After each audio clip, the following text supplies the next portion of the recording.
Na terceira federación as xornadas foron altamente positivas. O Boiro sacou un empate de mérito ante o líder en San Lázaro, mentres que o Noia sumou unha vitoria necesaria, pero segue loitando por saír da zona baixa da táboa. Jornadas disputadas por parte dos equipos barbanzáns na terceira federación deixaron sensacións principalmente positivas para os xogadores e as súas afeccións. No estadio Verónica Boquete de San Lázaro, o Boiro logrou un valioso empate ante o líder da Liga, o Compostela.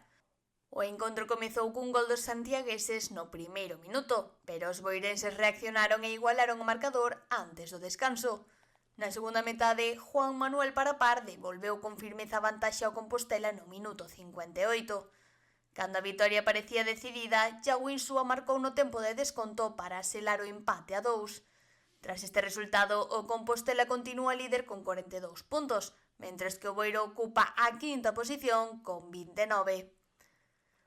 No estadio Julio Mato, o Noia saiu moi intenso dende o pitido inicial e abriu o marcador cando apenas transcorrera un minuto de xogo. O Alondras reaccionou axiña e cando case levaban 15 minutos igualou o encontro, resultado co que se chegou ao descanso. Tras a reanudación, os noieses deron un paso diante e no minuto 60 anotaron o gol da vitoria. Malia sumar 3 puntos, o Noia alcanza os 17 e continúa na zona de descenso.